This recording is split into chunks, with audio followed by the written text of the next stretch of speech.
ആരാധിക്കുന്നു ദൈവമേ, ഓസ്തിയാൽ ദിവ്യ സ്നേഹമേ.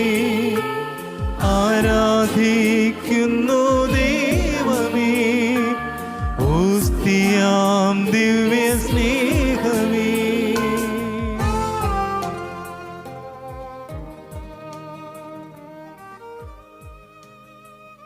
ദൈവസ്നേഹത്തിൻ്റെ ഏറ്റവും വലിയ പ്രതീകമാണ് ദിവ്യകാരുണ്യം.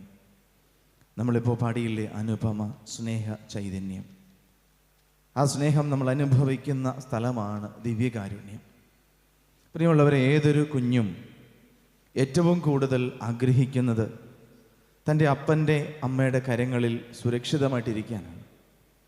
ഇനി അപ്പൻ്റെ അമ്മയുടെ കരങ്ങളിൽ അല്ലെങ്കിൽ പോലും താനായിരിക്കുന്ന ആ ഒരു മുറിയിൽ തന്നോടൊപ്പം തൻ്റെ അപ്പൻ്റെയും അമ്മയുടെ സാന്നിധ്യം ഉണ്ടെന്ന് കാണുമ്പോൾ ഓരോ കുഞ്ഞിനും ഭയങ്കരമായ ഒരു സുരക്ഷിതത്വം, ഒരു ആത്മവിശ്വാസമുണ്ട്. അപ്പൻ്റെ അമ്മയുടെ സാന്നിധ്യം ഒരു കുഞ്ഞിന് കൊടുക്കുന്ന ഒരു ഉറപ്പ്, ഒരു വിശ്വാസം വളരെ വലുതാണ്. താൻ സേഫാണ്, താൻ സുരക്ഷിതമാണ്, തനിക്ക് എന്തെങ്കിലും സംഭവിച്ചാൽ അപ്പനും അമ്മയും തൊട്ടടുത്തുണ്ട്, അവരുടെ കൈകൾ എന്നെ എപ്പോഴും സംരക്ഷിക്കുന്നുണ്ടെന്നൊരു വിശ്വാസം. അതുകൊണ്ടാണ് അപ്പനും അമ്മയുള്ളപ്പോൾ ഒരു കുഞ്ഞ് ഒരുപക്ഷെ ആ മുറിയിൽ ഓടി നടന്ന് കുരുത്തക്കേടുകൾ കാണിക്കും, അവിടെ എവിടെയൊക്കെ വലിഞ്ഞു കയറും, ഒരുപക്ഷെ വളരെ റിസ്കി ആയിട്ടുള്ള കാര്യങ്ങളൊക്കെ ചെയ്യും. എന്നാൽ അപ്പൻ്റെ അമ്മയുടെ സാന്നിധ്യം ആ കുഞ്ഞ് കണ്ടില്ലെങ്കിലോ, അല്ലെങ്കിൽ അപ്പൻ്റെ അമ്മയുടെ കയ്യിൽ നിന്ന് മറ്റൊരാളുടെ കരങ്ങളിലേക്ക് ആ കുഞ്ഞ് മാറിയാലോ ഉള്ളിൻ്റെ ഉള്ളിലൊരു അരക്ഷിതാവസ്ഥയാണ്, ഭയമാണ്, എന്ത് സംഭവിക്കുമെന്നൊരു ചിന്തയായിരിക്കാം.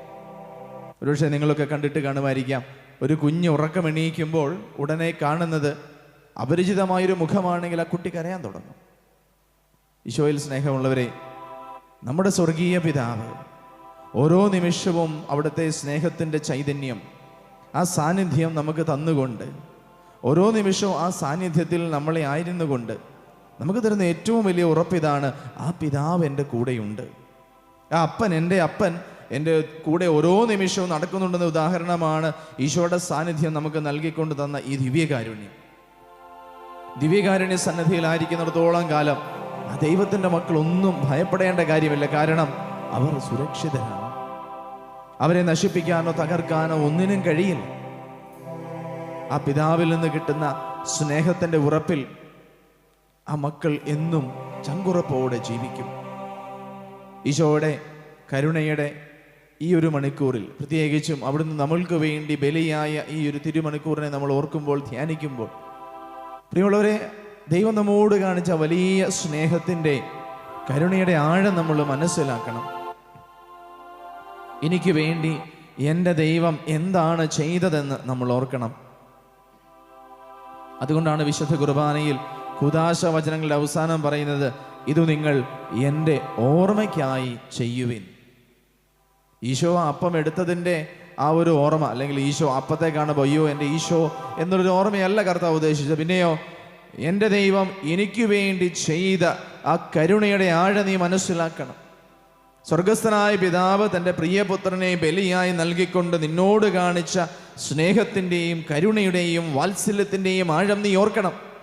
ഓരോ പ്രാവശ്യവും ദിവ്യകാരുണ്യം നീ കാണുമ്പോൾ, ദിവ്യകാരുണ്യ സന്നദ്ധിയിലായിരിക്കുമ്പോൾ, കുർബാന അർപ്പിക്കുമ്പോൾ, നിനക്ക് വേണ്ടിയാണ് ഈശോ ബലിയായതെന്നും നിന്നെ പാപത്തിൽ നിന്ന് രക്ഷിക്കുവാൻ വേണ്ടിയാണ് അവിടുന്ന് കുരിശിൽ ബലിയായി കുർബാനയായതെന്നും അവിടുത്തെ കൃപയാലും കരുണയാലുമാണ് നീ വീണ്ടെടുക്കപ്പെട്ടതെന്നും നീ ഓർമ്മിക്കണം.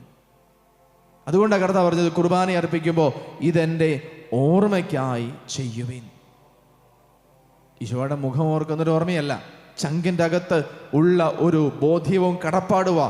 ഞാൻ ഇന്ന് ഇവിടെ ആയിരിക്കുന്നെങ്കിൽ അതെൻ്റെ ഈശോ എനിക്ക് വേണ്ടി ബലിയായതുകൊണ്ടും എനിക്ക് വേണ്ടി കുർബാനയായതുകൊണ്ടും ആ കുർബാനയിൽ നിന്ന് ഓരോ ദിവസവും ഓരോ നിമിഷവും അവിടുത്തെ കാൽവരി ബലിയുടെ എല്ലാ യോഗ്യതകളും ഞാൻ അനുഭവിക്കുന്നുണ്ട് എന്നുള്ള ഓർമ്മപ്പെടുത്തലുമാണ്. അവിടെ നമ്മോട് കാണിച്ച വലിയ സ്നേഹം ഓർത്തുകൊണ്ട് ദൈവസന്നിധിയിൽ ശിരസ്സ് നമിച്ച് നമുക്ക് പ്രാർത്ഥിക്കാം. പരിശുദ്ധ പരമ ദിവ്യകാരുണ്യത്തിന് എന്നേരവും ആരാധനയും സ്തുതിയും പുകഴ്ചയും ഉണ്ടായിരിക്കട്ടെ. പരിശുദ്ധ പരമ ദിവ്യകാരുണ്യത്തിന് എന്നേരവും ആരാധനയും സ്തുതിയും പുകഴ്ചയും ഉണ്ടായിരിക്കട്ടെ. നിത്യസ്തുതിക്ക് യോഗ്യനായ പരമ പരിശുദ്ധ ദിവ്യകാരുണ്യത്തിന് എന്നേരവും ആരാധനയും സ്തുതിയും പുകഴ്ചയും ഉണ്ടായിരിക്കട്ടെ. ഈശോയിൽ ഏറ്റവും പ്രിയപ്പെട്ടവരെ, എഫേസോസുകാർക്കുള്ള ലേഖനം 4-ാം അധ്യായം 32-ാം തിരുവചനം നമ്മളെ ഓർമ്മപ്പെടുത്തുന്ന ഒരു കാര്യമുണ്ട്. ദൈവം ക്രിസ്തു വഴി നിങ്ങളോട് ക്ഷമിച്ചതുപോലെ നിങ്ങളും പരസ്പരം ക്ഷമിച്ചും കരുണ കാണിച്ചും ഹൃദയ ആർദ്രതയോടെ പെരുമാറുവിൻ. നമ്മൾ ഏറ്റവും കൂടുതൽ സ്ട്രഗിൾ ചെയ്യുന്ന, ബുദ്ധിമുട്ടുന്നൊരു കാര്യമാണ് ക്ഷമിക്കുവാൻ. നമുക്ക് ആഗ്രഹമുണ്ട്, ക്ഷമിക്കണം, എൻ്റെ സഹോദരങ്ങളോട്, എന്നെ വേദനിപ്പിച്ചവരോടെല്ലാം ഞാൻ ക്ഷമിക്കണം. പക്ഷെ പലപ്പോഴും നമുക്ക് സാധിക്കുന്നില്ല. മത്തായിയുടെ സുവിശേഷം 18-ാം അധ്യായത്തിൽ നമ്മളൊരു ഉപമ കാണുന്നുണ്ട്. തൻ്റെ കടബാധ്യതകളെല്ലാം ക്ഷമിക്കണമേ എന്ന് യജമാനന്റെ മുൻപിൽ കരഞ്ഞു പ്രാർത്ഥിക്കുന്ന ഒരു ഭൃത്യൻ. അതിനുശേഷം 10,000 താലന്ത് ഇളവ് ചെയ്ത് കിട്ടിയിട്ടും 100 ദനാറ 3 മാസത്തെ വേതനമാണ്. ഇവൻ ഇളവ് ചെയ്ത് കിട്ടിയത് ജീവിതകാലം മുഴുവനും കൊടുത്തു തീർക്കാൻ പറ്റാത്തത്ര കടമാണ്. എന്നാൽ 100 ദനാറ് തന്നോട് കടപ്പെട്ടിരിക്കുന്ന തൻ്റെ സഹസേവകനോട് ക്ഷമിക്കാൻ ഇവന് കഴിഞ്ഞില്ല. ചിലപ്പോൾ നമ്മൾ അതുപോലെയൊക്കെയാണ്, നമുക്ക് പറ്റുന്നില്ല.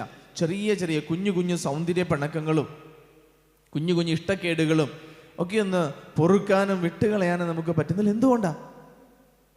ആ ഭൃത്യന് 10,000 താലന്ത് ജീവിതകാലം മുഴുവനും വിശ്രമമില്ലാതെ പണിയെടുത്താൽ പോലും കിട്ടാൻ പറ്റാത്തത്ര വലിയ ഒരു സ്വത്താണ് അവന് ഇളവ് ചെയ്ത് കിട്ടിയത്.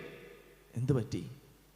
ഈശോയിലെ പ്രിയമുള്ളവരെ, അവൻ തിരിച്ചറിഞ്ഞില്ല അവന് ലഭിച്ച ക്ഷമയുടെയും കരുണയുടെയും വില. അവൻ തിരിച്ചറിഞ്ഞില്ല അവനോട് ആദ്യം ക്ഷമിക്കപ്പെട്ടത് അവൻ്റെ അർഹതയാലോ അവൻ്റെ യോഗ്യതയാലോ അല്ല, പിന്നെ യജമാനൻ്റെ കരുണയിലും നന്മയിലും സ്നേഹത്തിലുമാണ് അവൻ ക്ഷമിക്കപ്പെട്ടതെന്ന് അവൻ തിരിച്ചറിഞ്ഞില്ല. പലപ്പോഴും നമ്മുടെയൊക്കെ വിചാരം ഒരുപക്ഷെ നമ്മളോട് ക്ഷമിക്കണമെന്നുള്ളത് ദൈവത്തിൻ്റെ കടപ്പാടാണ്, അല്ലെങ്കിൽ ക്ഷമ സ്വീകരിക്കുക എന്നുള്ളത് നമ്മുടെ അവകാശമാണെന്നൊക്കെ. ഓർത്ത് നോക്കിക്കേ, ക്ഷമിക്കപ്പെടേണ്ടതായ ഒരു അവകാശമോ അർഹതയോ നമുക്കില്ല. ശിക്ഷിക്കപ്പെടാൻ തക്ക യോഗ്യതയുള്ള എല്ലാ പാപങ്ങളും ആവർത്തിച്ച് ചെയ്യുന്ന പാപികളാണ് നമ്മളെല്ലാവരും. എന്നിട്ടും എൻ്റെ ദൈവം എനിക്ക് വേണ്ടി കുരിശിൽ ബലിയായി എന്നോട് കരുണ കാണിച്ച് എൻ്റെ പാപത്തിന് പരിഹാരം ചെയ്ത് എന്നോട് ക്ഷമിച്ചത് എൻ്റെ യോഗ്യതയാലല്ല, അവിടുന്ന് സ്നേഹമായതുകൊണ്ടും അവിടുന്ന് കാരുണ്യവാനായതുകൊണ്ടുമാണ്. ആ ഒരു കടപ്പാട് എൻ്റെ ഉള്ളിൽ ഉണ്ടാവണം. അർഹിക്കാത്ത ക്ഷമ കിട്ടിയതാണ് എനിക്ക്. എന്നെ സൃഷ്ടിച്ച എൻ്റെ ദൈവം, എന്നെ രക്ഷിച്ച എൻ്റെ ദൈവം, എന്നെ സ്നേഹിക്കുന്ന എൻ്റെ ദൈവം എന്നോട് അളവറ്റ കൃപ കാണിച്ചു. യോഗ്യതയില്ലാത്ത, അർഹതയില്ലാത്ത കരുണ എനിക്ക് തന്നു. ഇത് ഓർക്കുമ്പോഴാണ് ഞാൻ എൻ്റെ സഹോദരനോടും സഹോദരിയോടും ക്ഷമിക്കാനായിട്ട് ഏറ്റവും കൂടുതൽ മോട്ടിവേറ്റഡ് ആകേണ്ടത്. ദൈവം അല്ലെ, നമ്മൾ വായിച്ച ദൈവം ക്രിസ്തു വഴി നിങ്ങളോട് ക്ഷമിച്ചതുപോലെ അത് ഓർക്കുമ്പോഴാണ്, അത് തിരിച്ചറിയുമ്പോഴാണ് സഹോദരനോടും സഹോദരിയോടും എങ്ങനെ ക്ഷമിക്കണം. പിതാവേ, ഇവർ ചെയ്യുന്നത് എന്തെന്ന് ഇവരറിയുന്നില്ല, ഇവരോട് പൊറുക്കണമേ. പ്രതികാരം ചോദിക്കുന്നില്ല, അവർക്ക് ശിക്ഷ വേണമെന്ന് പറയുന്നില്ല, നീതിന്യായ വ്യവസ്ഥിതികൾ നിരത്തിവെക്കുന്നില്ല, ഹൃദയം തുറന്ന് അവരെ വെറുതെ വിടുന്ന ദൈവത്തിൻ്റെ ക്ഷമ. ഇവർ ചെയ്യുന്നതെന്ന് അറിയുന്നില്ല, ഇവരോടങ്ങ് പൊറുത്തേരെ ദൈവമേ എന്ന് പ്രാർത്ഥിക്കുന്ന ഈശോയെ പോലെ എന്നെ വേദനിപ്പിച്ചവരോട് പിതാവേ, അവർക്കറിയത്തില്ല, അവർക്ക് തെറ്റുപറ്റിപ്പോയി, ഞാൻ അവരോട് ക്ഷമിക്കുന്നു, നീയും അവരോട് ക്ഷമിക്കണമേ എന്ന് പറയാനുള്ള ഹൃദയവിശാലത കിട്ടണമെങ്കിൽ പ്രിയമുള്ളവരെ, നമ്മൾ എത്രമാത്രം ക്ഷമിക്കപ്പെട്ടവരാണ്, കരുണ കിട്ടിയവരാണ്, സ്നേഹിക്കപ്പെടുന്നവരാണെന്നൊരു ബോധ്യം നമുക്കുണ്ടാകണം. ഈ ഗാനത്തിൻ്റെ വരികൾക്കൊപ്പം ദൈവസന്നദ്ധിയിൽ ആ ദൈവത്തിൻ്റെ വലിയ കൃപയെ നമ്മൾ ഓർത്ത് പ്രാർത്ഥിച്ച് പാടി ധ്യാനിക്കുമ്പോൾ, സ്നേഹം നിറഞ്ഞവരെ, എത്ര വലിയ സ്നേഹം, എന്തോരം ക്ഷമ, എന്തോരം കൃപ, എന്തോരം കരുണ നമുക്ക് കിട്ടിയെന്ന് നമ്മൾ ഓർക്കണ്ടേ. ഇതൊന്നും എൻ്റെ യോഗ്യതയാൽ നേടിയെടുത്തതല്ലല്ലോ. എൻ്റെ ദൈവം തൻ്റെ കരുണയുടെ ആഴത്തിൽ നിന്നും എനിക്ക് തന്ന ദാനമാണ്, സമ്മാനമാണ് ക്ഷമ. ഞാനും അതുകൊണ്ട് എൻ്റെ സഹോദരനോട് ക്ഷമിക്കേണ്ടതല്ലേ? ദൈവം എന്നോട് ക്ഷമിച്ചതിൻ്റെ കടപ്പാടും നന്ദിയും ആ തിരിച്ചറിവും എൻ്റെ ഉള്ളിലുണ്ടെങ്കിൽ ഞാൻ ദൈവത്തോട് ചെയ്തതിൻ്റെ 10-1 അംശം പോലും എന്നോട് തെറ്റു ചെയ്യാത്ത എൻ്റെ സഹോദരനോട് ഞാനും നിന്നോട് ക്ഷമിക്കുന്നു. എനിക്ക് നിനക്കെതിരെ ഒരു കുഴപ്പവുമില്ല, ഒരു വെറുപ്പുമില്ല, ഒരു നീരസവുമില്ല. നീ സമാധാനത്തിൽ പൊയ്ക്കോ. ഞാൻ നിന്നെ സ്നേഹിക്കുന്നു. എന്നോട് കൂട്ടുകൂടാനല്ല പറയുന്നത്, ഞാൻ നിന്റെ നന്മ ആഗ്രഹിക്കുന്നു. ഞാൻ നിന്നെ വെറുതെ വിടുന്നു എന്ന് പറയാൻ നമുക്ക് പറ്റണ്ടേ? പ്രതികാരവും യുക്തിവാദവും തുടങ്ങിയ സ്വയം ന്യായീകരണ ചിന്തകളുമൊക്കെയാണ് നമ്മളെ ക്ഷമിക്കുന്നതിൽ നിന്നും മാറ്റി നിർത്തുന്നത്.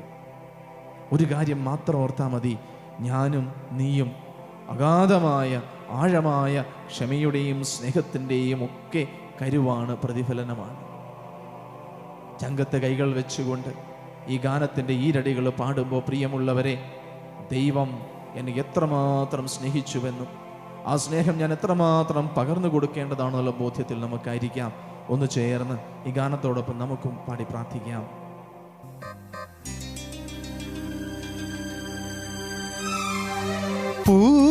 പൂർവപാപത്തിൻ ശാപം പേരിടുന്നു ഞാൻ, രോഗവും ദുരിതവും നാൾക്കുനാൾ വളരും.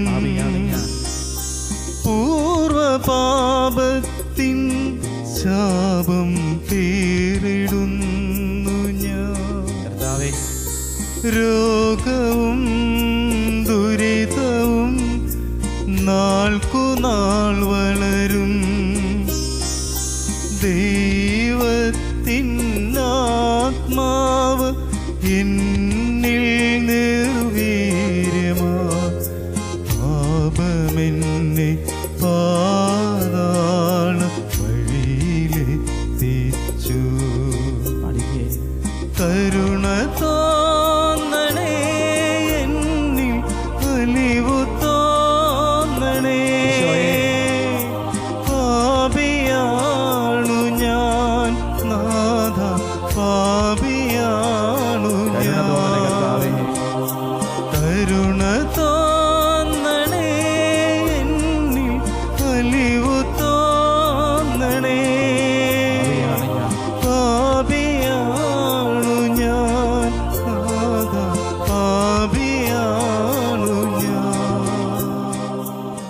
പ്രിയമുള്ളവരെ, ആ കർത്താവിൻ്റെ കരുണയ്ക്ക് വേണ്ടി നമുക്ക് പ്രത്യേകം പ്രാർത്ഥിക്കാം. നമ്മുടെ എല്ലാ നിയോഗങ്ങളെയും ഈ കരുണയുടെ ജപമാലയിൽ നമുക്ക് ചേർത്ത് വയ്ക്കാം. ഈശോയുടെ ദിവ്യകാരുണ്യം ആഗ്രഹിക്കുന്നത് പോലെ ലോകമാസകലമുള്ള എല്ലാ പാപികളെയും അവിടുത്തെ കരുണക്കടലിൽ മുക്കിയെടുത്ത് അവരെ മാനസാന്തരത്തിലേക്ക് നയിക്കണമേ എന്ന് നമുക്ക് പ്രാർത്ഥിക്കാം. അവിടുത്തെ പരിശുദ്ധ മണവാട്ടിയായ പരിശുദ്ധ കത്തോലിക്ക സഭയെ നയിക്കുന്ന ഫ്രാൻസിസ് മാർപ്പാപ്പയെയും മറ്റ് അജപാലകരെയും അൽമായരെയും എല്ലാം കർത്താവെ അവിടുത്തെ സ്നേഹം കൊണ്ടും കരുണ കൊണ്ടും നിറയ്ക്കണമേ എന്ന് നമുക്ക് പ്രാർത്ഥിക്കാം. നമ്മുടെ നാടിനെ നയിക്കുന്ന നേതാക്കളെയെല്ലാം ഹൃദയത്തിൽ അനുകമ്പയും ആർദ്രതയും ഉള്ളവരായിട്ട് അവർ സേവിക്കുന്ന ജനങ്ങളുടെ കണ്ണുനീരും വേദനയും കണ്ട് അവരെ ജീവിതത്തിൻ്റെ ഉയർച്ചയിലേക്ക് കൈപിടിച്ച് നടത്താൻ തക്കവണ്ണം പരിശുദ്ധാത്മാവൽ അവരെ നയിക്കണമേ എന്ന് നമുക്ക് പ്രാർത്ഥിക്കാം.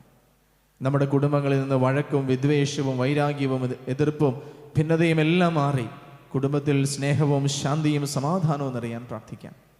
നമ്മുടെ സമൂഹ ജീവിതത്തിലും വ്യക്തിബന്ധങ്ങളിൽ നിന്ന് വിദ്വേഷത്തിൻ്റെയും വൈരാഗ്യത്തിൻ്റെയും എല്ലാ തരത്തിലുള്ള വെറുപ്പിൻ്റെയും എല്ലാ വിത്തുകളും എടുത്തു മാറ്റി നമ്മുടെ എല്ലാ ബന്ധങ്ങളിലും ദൈവസ്നേഹം തഴച്ചു വളരാൻ പ്രാർത്ഥിക്കാം.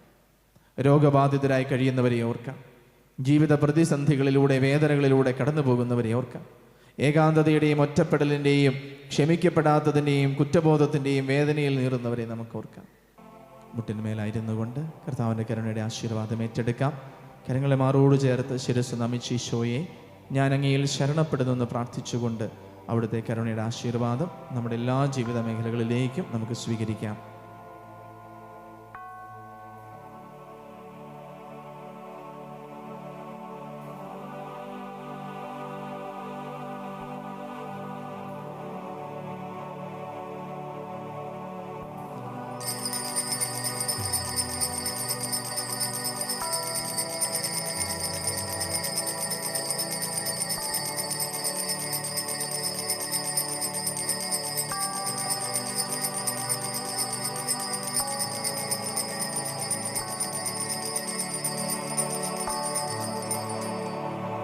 പരിശുദ്ധ പരമമാ